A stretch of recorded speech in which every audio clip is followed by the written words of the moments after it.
Ladies and gentlemen, Fatima Cigarettes is proud to bring you its prize-winning radio program, winner of the Motion Picture Herald Fame Award. The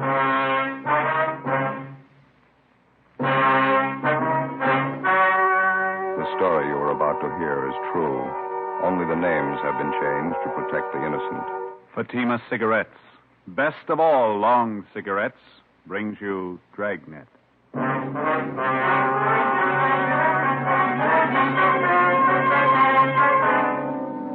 You're a detective sergeant. You're assigned to Juvenile Bureau. You receive a complaint about an 8-year-old boy and his sister. A neighbor reports they've been going from door to door begging for food. Supposedly, the children are from well-to-do parents. Your job? Investigate. You'll be amazed when you compare Fatima with other long cigarettes. You'll find they now cost the same. But in Fatima, the difference is quality. You see, Fatima is the quality king-size cigarette because it contains the finest Turkish and domestic tobaccos superbly blended. And Fatima is extra mild, with a much different, much better flavor and aroma than any other long cigarette. So compare Fatima yourself. Fatimas now cost the same as other long cigarettes, but your first puff will tell you... Ah, that's different. Yes, in Fatima, the difference is quality. Ask your dealer for Fatima, the quality king-size cigarette. Best of all long cigarettes. Start enjoying Fatima tomorrow.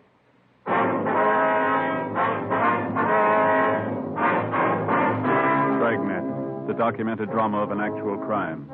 For the next 30 minutes, in cooperation with the Los Angeles Police Department, you will travel step by step on the side of the law through an actual case transcribed from official police files.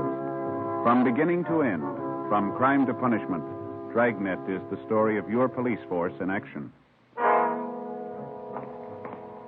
It was Tuesday, April 27th. It was overcast in Los Angeles. We were working the day watch out at Juvenile Bureau. My partner's Ben Romero. The boss is Captain Kinsling. My name's Friday. I was on the way back from communications, and it was 4:38 p.m. when I got to 1335 Georgia Street, second floor, room 14.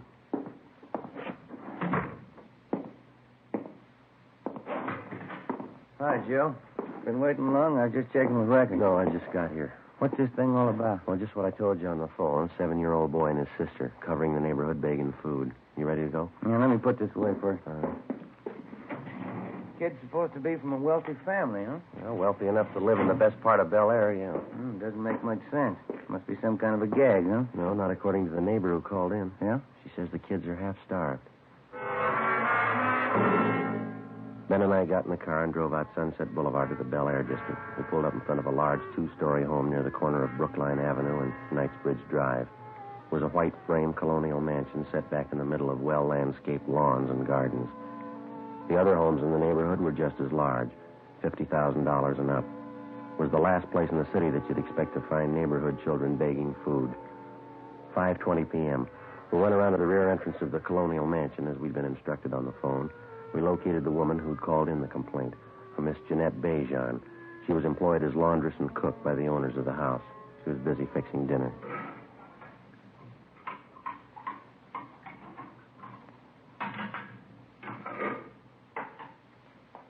They're from next door, officer. The children.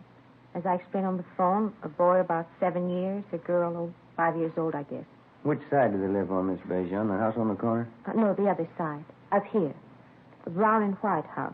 Just up the street next door. Mm-hmm. Are the children there now? Do you know that? No, but they were here this afternoon again. Here to the back door asking for something to eat. I don't understand it. Something must be wrong. Well, have they been around often, Miss Bejan? Oh, 2 or 3 days. Maybe 4 days. First, I thought they were fooling, but they were not. I gave them some cookies, sandwiches. They were very hungry. They ate them like they were starving. The little girl saved her cookies. She took them with her. How about their parents? Are they at home? Excuse me. What's that?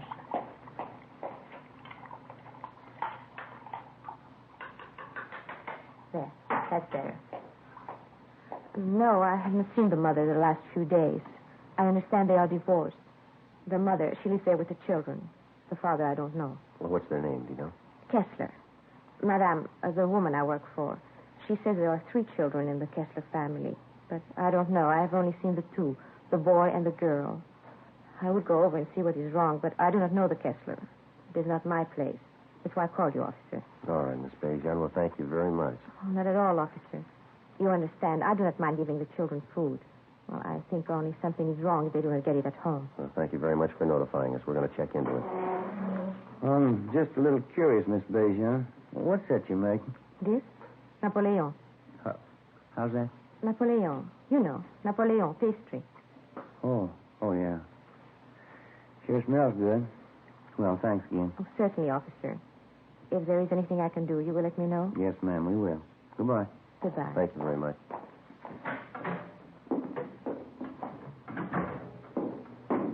It's a beautiful place. Yeah. Those Swedish women make pretty good cooks, don't they? I don't know. She sounded French to me. Huh? Maybe so. Most good at cooking, anyhow. Yeah, that brown and white house next door, that must be it, huh? Yeah, that name, Kessler, they fairly prominent around town, society? I don't know. There's quite a few of them. Could be. Any way you look at it, it's hard to figure, isn't it? Kids have been at it for 4 days. If it's on the level, they really must be in a bind. Garage door is open back there. No sign of a car.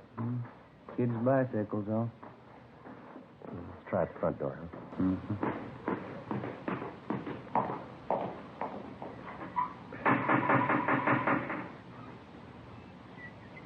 We should better try it again, huh? Yeah.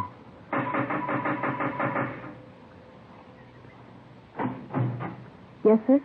Hello, son. Your name's Kessler, is that right? Yes, I'm Richard. My mother's not home right now. Maybe you can come back tomorrow. Well, we're police officers, Richard. If you're not busy, we'd like to talk to you for a minute. Is that all right? Yes, sir. That'd be all right. Would you come in, please? Thank you.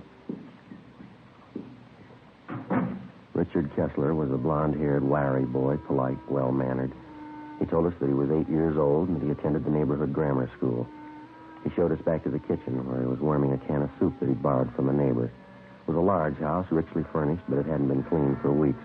Dust was piled up thick on the furniture, and children's books and toys were scattered around the rooms along with scraps of dried bread, half-eaten. The house was cold and musty. On a small bar in the dining room, there were 3 half-filled cocktail glasses, a plate full of cigarette butts. Evidently, they'd been standing there for days. On the sink in the kitchen, there were a few pieces of stale bread and an open bottle of milk that had turned sour. Next to it were a half a dozen empty whiskey bottles. The Kessler boy was well-dressed, except for the shirt that he had on. It looked as if he'd been wearing it for a week. What did you want to talk to me about, officer? I haven't done anything wrong. Oh, we know that, son. We'd just like to find out how you've been getting along. I've been getting along all right. 2 A's and 4 B's on my report card last month. Mm-hmm. Where's your sister, Dick? Judy, she's down the street. She'll be back in a minute. How about your mother? Where's she? She's out, too. She'll be back. When do you expect her, son? Pretty soon. She's coming back pretty soon. Well, your sister, Judy, she's younger than you are, isn't she, Dick? Yes. Judy's only 6. I'm 8. Any other grown-ups live here with you besides your mother? No, Mom takes care of us. She'll be back pretty soon. We'd like to have you tell us the truth now, Dick. How long's she been gone?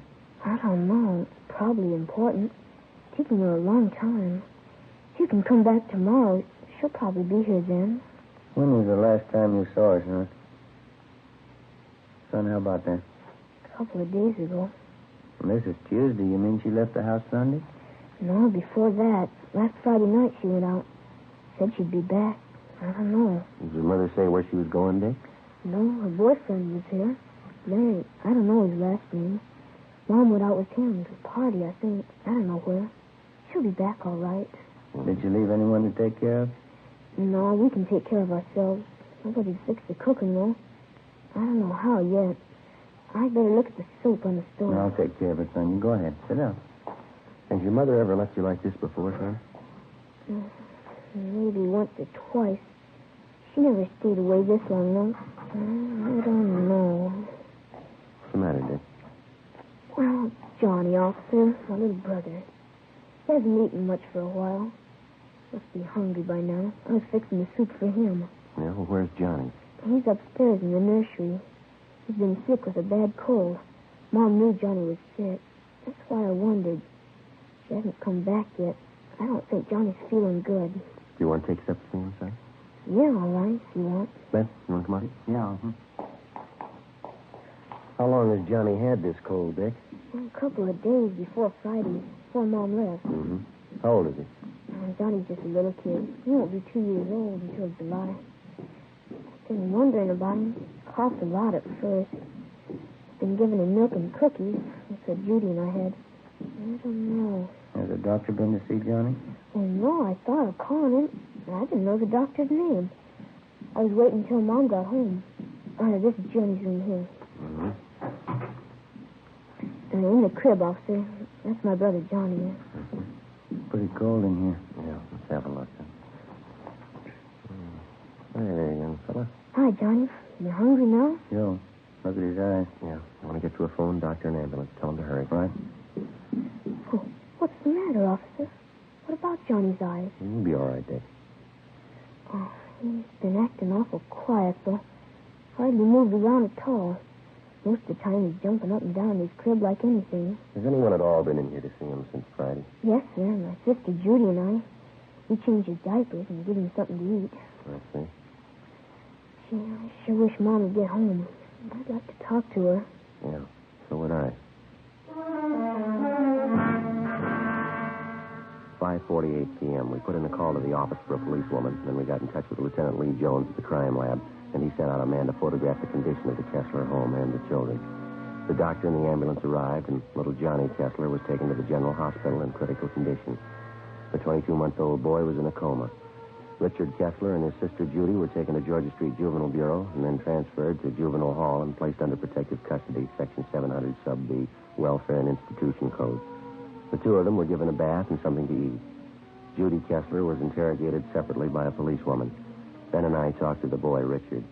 After a few minutes, he broke down and admitted that his mother had gone off and left the three children alone on at least a half a dozen occasions. He told us his parents were divorced. He rarely saw his father, but his mother had had 2 or 3 boyfriends at the house during the past year. He also told us his mother drank quite a bit.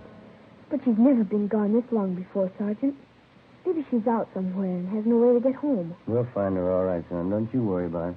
Well, this boyfriend of your mother's, Dick, his first name was Larry. Is that all you can tell us? Yes, sir. I don't know his last name. Are you going to keep us here all night, Judy and me? Just for a day or so. They'll take good care of you, son. Where'd you take Judy? Well, she's just next door, Dick. You can see her in just a minute now. And how about Johnny? I always take care of him.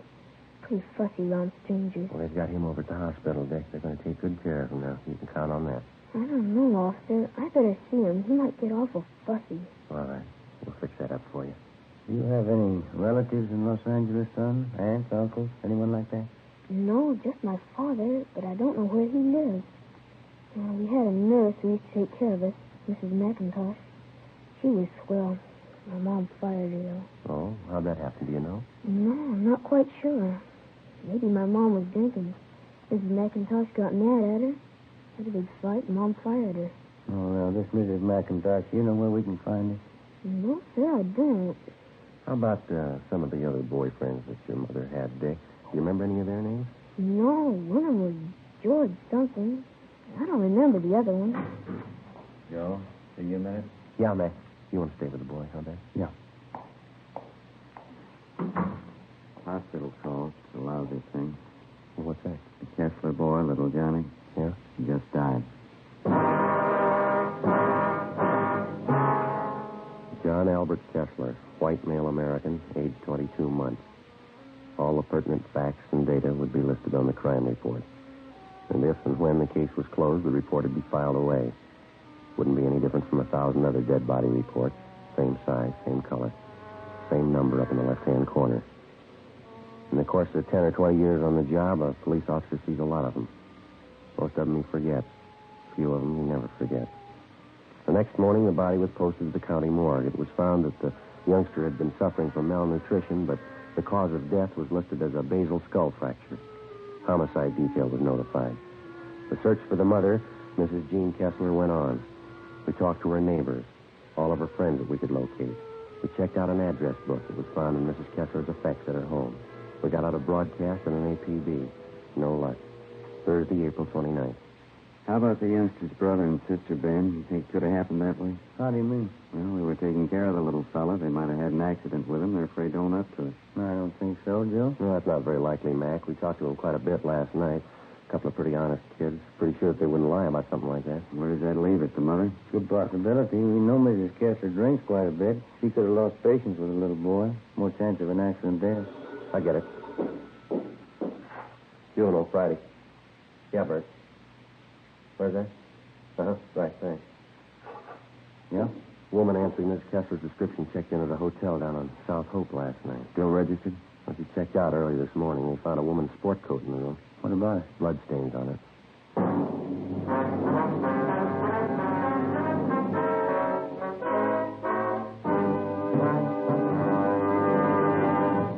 You are listening to Dragnet for the step-by-step solution to tonight's authentic case history. Here, step by step, are the actual reasons why Fatima is the quality king-size cigarette. Why in Fatima, the difference is quality. Quality of tobaccos.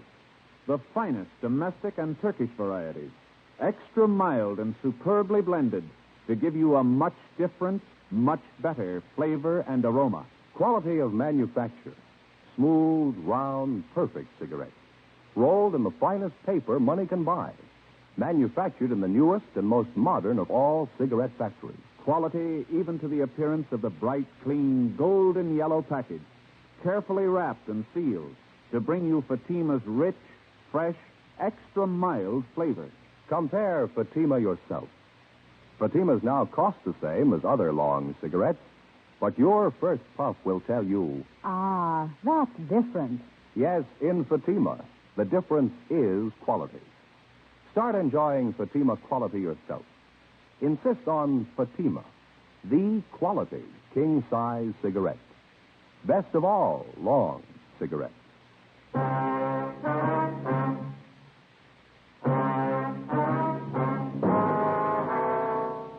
Friday, April 30th. We were still without a lead as to the whereabouts of the missing mother, Mrs. Jean Kessler. The blood-stained coat, which had been found in the South Hope Street Hotel, was shown to Mrs. Kessler's friends and to her children, Richard and Judy. They identified it as belonging to the missing woman. Routine investigation of the hotel room failed to uncover any further leads. We got out a supplementary APB, and then we started rechecking with the Kessler woman's friends and acquaintances. Nothing.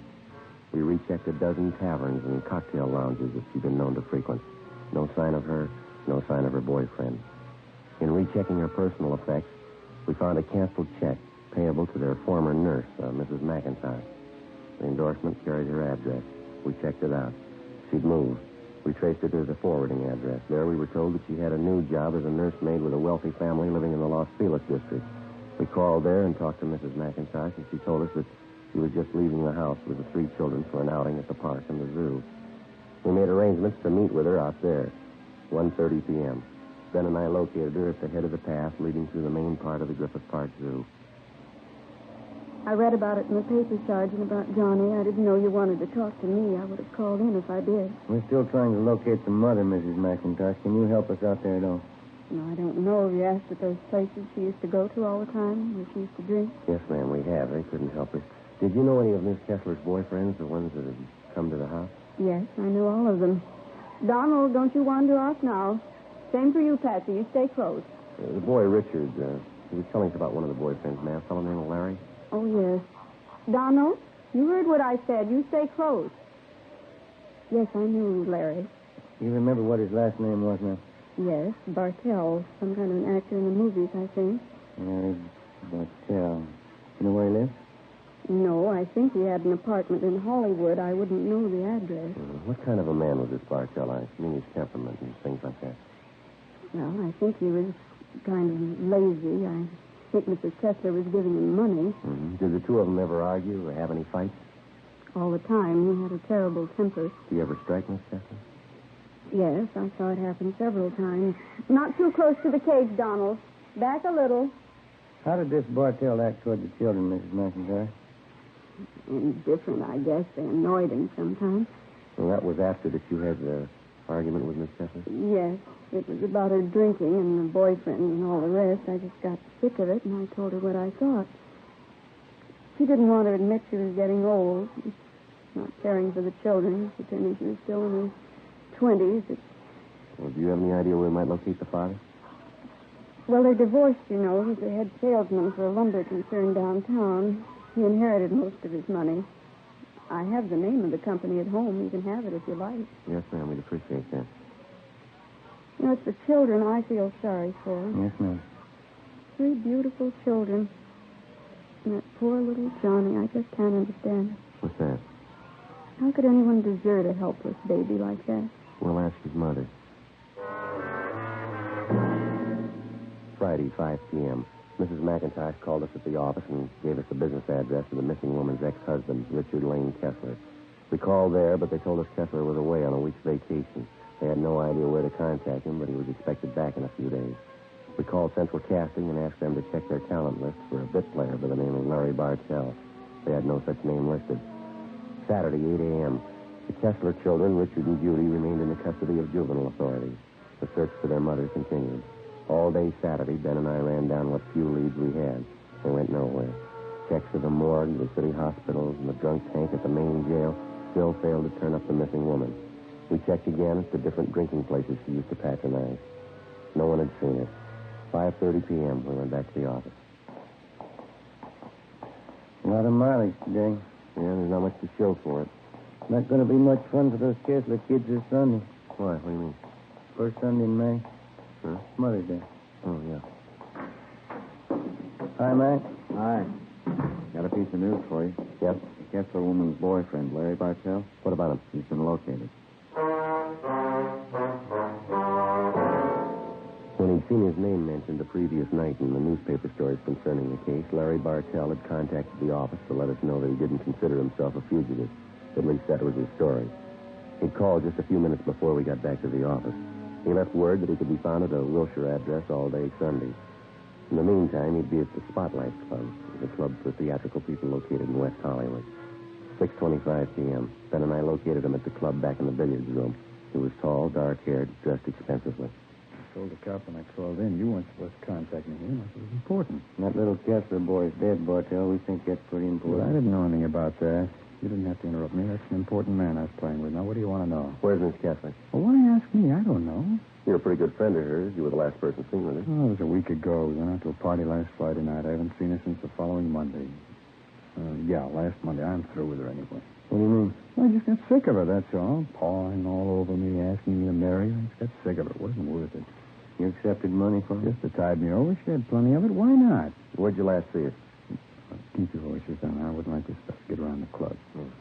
There's a hotel downtown on South Flower. I can get it the address. Were you at another hotel with Miss Kessler last week? Yeah, on South Hope, around 9th Street, I think. Oh, that's where you found a coat, huh? You've got an explanation for that? Blood stain? Sure. Crazy dame. So I saw her, then she tried to hit me with a bottle. Cut herself. Boy, I tell you, this wasn't worth it, that's all. I guess you can prove everything you're telling us, huh? Of course I can prove it. It's the truth. And what about the little boy? How'd that happen? I didn't have anything to do with it. It wasn't my fault. Well, how'd it happen? Well, it was that Friday night just before we left the house. The old lady and I were downstairs having a few drinks. She put the little kid to bed, but he wouldn't stay there. He just getting up out of bed and running downstairs crying. Yeah, go on. Well, she finally took the kid, gave him a good spanking, threw him back in bed. I think he hit his head in one of the posts of the creek. Why didn't you do something about it? Well, I told her, but she said it was nothing. Didn't matter. Got a coat from us, that's all. Kids are all right when we left. You mean all the times you and Mrs. Kessler went out, you knew those children were being left all alone in that house? Oh, what of it? She's the mother, not me. Now, look, I gotta get back. I kept that game waiting on. No, just a minute. It's going to wait a little longer. Come on. Larry Bartell was taken downtown and held for questioning on suspicion of 702 WIC, contributing to negligence of minors. He gave us the address of the hotel where he'd last seen Mrs. Kessler. Ben and I checked it out. It was a typical cheap downtown hotel with a bar opening off the lobby. The desk clerk told us a woman answering Mrs. Kessler's description was registered in a room on the second floor. They had an old-fashioned player piano going full volume in the bar.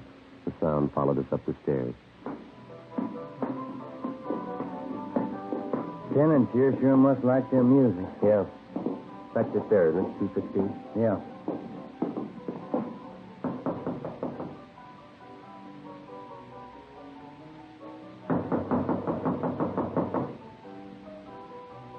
We better try it. Yeah. Let's have a look. Who's there? Who is it? You Mrs. Jean Kessler? What is it? Who are you? Police officers would like to talk to you. I haven't done anything. But he wanted me. I want to talk to you about your children, Miss Kessler. But I didn't do anything. Johnny was sick, that's all. I didn't do anything. That's not what Bartell says. Larry, have you seen him? Is he coming back to me? You better get up, lady. Get your coat. I gotta have Larry back. He's everything to me. I love him. Is he coming back? You've been gone over a week. Aren't you a little worried about your children? They're all right. I'm too young to spend my life on children. I need Larry. Where is he? See if you can find a coat, will you, Ben? Yeah, all right.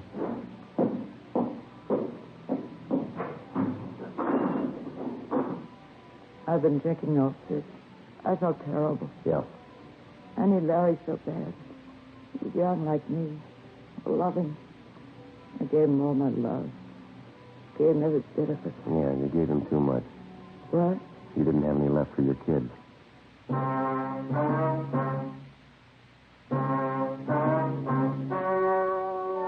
story you've just heard was true. Only the names were changed to protect the innocent. On July 2nd, trial was held in Superior Court, Department 87, City and County of Los Angeles, State of California. In a moment, the results of that trial. Now, here is our star, Jack Webb. Thanks, sir. Friends, if you're with us week to week, you've heard me say, in Fatima, the difference is quality. It's a difference that you can prove just by buying a pack and smoking them. You'll find Fatima's extra mild, with a rich, better flavor and aroma. Stop in at the store in the corner and buy a pack of Fatimas the first chance you get. You'll find in Fatimas, the difference is quality. Ladies and gentlemen, I'd like to take a moment to thank all of you for your very fine response to our program, Dragnet. Since the first show went on the air about a year and a half ago, your cards and letters have been a constant source of encouragement and guidance. In the field of radio presentations, we felt that we were attempting something a little different, and we were not altogether sure that it would meet with your approval. Possibly, we were sure that our approach to this type of presentation was a sound one, but the final approval had to rest with you. If we may judge by your response, you've placed Dragnet high among the programs that you enjoy most. And for this, we're indeed grateful. We've tried to bring you, first of all, an adult program worthy of the 30 minutes that you spend with us each week. We've tried to bring you an honest and authoritative report on the work of your police force. We've tried to bring before you documented police cases that were informative as well as entertaining. In forthcoming weeks, we sincerely hope that Dragnet remains one of your favorite shows. Your letters have been read by all members of the Dragnet production staff. So if you like to listen to Dragnet, it's because you, our listeners, have helped to guide us in presenting the kind of entertainment that you want. And for this, our thanks.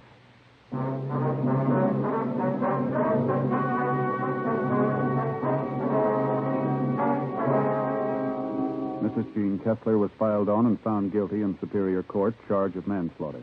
She was sentenced to 1 year in the county jail and deprived of the custody of her children.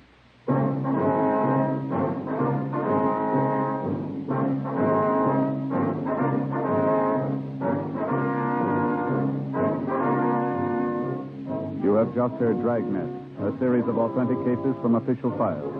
Technical advice comes from the Office of Chief of Police W.H. Parker, Los Angeles Police Department.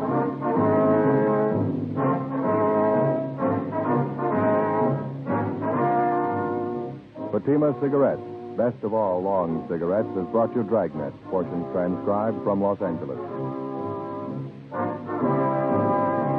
Now stay tuned for Counter Spy. Then it's Screen Directors Playhouse on